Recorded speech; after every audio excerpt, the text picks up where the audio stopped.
Hi class, it's me, your math teacher Jello. For today's video, let's answer this given problem. Okay, so paano ba natin sasagutan kapag ganito? So guys, huwag kayong kakabahan, simple lang yan. So first, tignan muna natin yung mga bases natin, okay? Kung pwede natin siyang ma-express as same base, okay? Since yung 2/3 ay hindi na natin siya ma-express in exponential form, so class, yan na yon, okay? So, just copy lang natin yan. So, we have 2/3 raised to x plus 6. And then, look for the second term. So, we have here the quantity of 8/27 raised to x.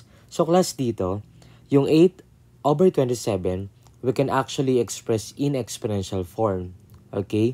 So, guys, kasi, ang goal natin, dapat same base tayo. Okay? So, paano ba natin gagawin yan? Yung 8/27, mag-side solution muna tayo, class.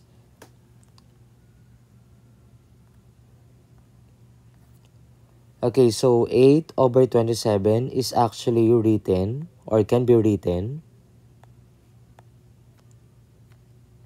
as 2 cube, right? Okay. Why 2 cube? Because we have 2 cube, which means 2 times 2 times 2. Okay, that gives us 8, right?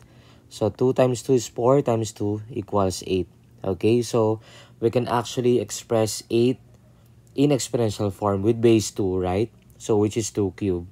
Gets? And of course, we have 27. Okay, express 27 in exponential form. This is actually equal to, very good, 3 cube, right? Okay, because 3 times 3 times 3, 3 times 3 equals 9 times 3, 27. Okay, so we can actually express 27 into 3 cube. Okay. So guys, kung mapapansin natin, yung both numerator and denominator natin, so we have exponent na 3, right? So why not we use this idea? Okay, we can actually write as 2/3. Okay, maglagay tayo ng parenthesis, raised to cube. Okay, kapag sinimplify natin to, class, yan, babalik tayo dito. Okay, sa original natin. 2 cube, that is equal to 8. And then 3 cube, that is equal to 27. Gets? Okay. So, meaning guys, yung 8/27, we can express in exponential form with base 2/3, right? Okay, so right here. So, 2/3, close. Of course, do not forget the exponent, which is 3. And of course, dito sa original equation natin, we have exponent na x, right? Okay, so do not omit. So 3 times x, that becomes 3x. Okay, so nasundan ako, guys. Okay, next. Since the bases are the same, right? Okay, so same na to, guys. Tignan nyo. Ayan. So the next thing to do is drop the bases, or we can cancel out the bases and then equate now the exponent. So this is equal to x plus 6 is now equal to 3x. Okay. So in this case, solving for x, we combine like terms, right? So we have x here, and then positive 3x, ilipat natin sa kabila. It will become negative 3x. Equals, of course, positive 6, ilipat natin sa kabila. It will become negative 6 because from positive, magiging negative. Okay, so x minus 3x equals negative 2x equals negative 6. And then, here, we need to divide all terms by negative 2. Very good. Because negative 2 is the numerical coefficient of the variable x. Okay? So, kung ano yung katabi ng variable x, doon natin siya i-divide. Since, in this case, we have negative 2. So, by the division property of equality, divide all terms by negative 2. Okay? So we can cancel out negative 2. So we left by the variable x, right? Okay, so x now is equal to negative 6 divided by negative 2 equals positive 3. So therefore, the answer is x equals positive 3. Okay? So now, let's check whether our answer is correct. Okay? So malay natin baka mamaya mali pala tayo. Okay. So how do we check? We simply substitute in our original equation. Okay, let's have checking first. So guys, huwag kayong malilito, ganun lang kasimple.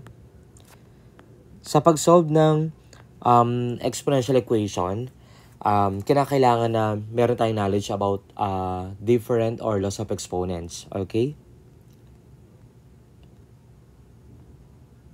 So now, let's have checking. So to check, let's plug in or substitute in our original equation in place of the variable x. Okay, let me copy the given problem. So we have the quantity of 2 over 3 raised to x plus 6. So class dito, dapat ma-prove natin na yung left hand side and right hand side are equal to each other. Okay. So what I'm trying to say is, dapat dito sa left hand side and then the right hand side are equal to each other. So meaning, let's say sa left hand side, let's say we have 4 and then sa right hand side we have 4 din. Dapat 4. So we need to prove na equal sila. Okay? And then, okay, so copy 2 over 3. And then your x becomes 3 plus 6. Just plug in only. And then,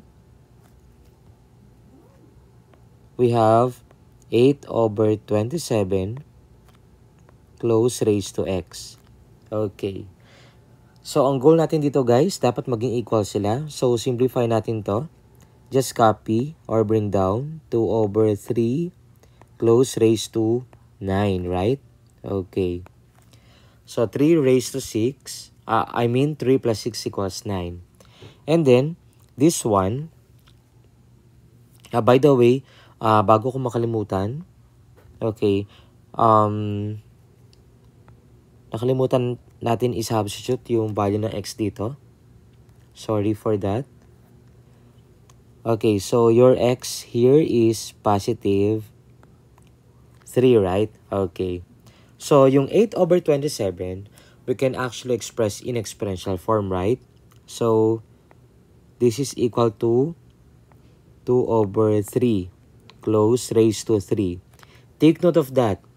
Yung 8 over 27, that is 2 over 3 raised to the third power. And we have exponent na 3 pa dito, of course. Huwag natin kakalimutan. Times 3. Okay? And then, just simplify. 2 over 3 raised to 9 power equals, of course, just multiply. 3 times 3 equals 9. Okay, so since na-prove natin na equal sila, meaning our answer is correct. Okay? So, ganun lang kasimple at kadali. Kung meron kayo natutunan sa video ito, kindly like and share. Thank you for watching.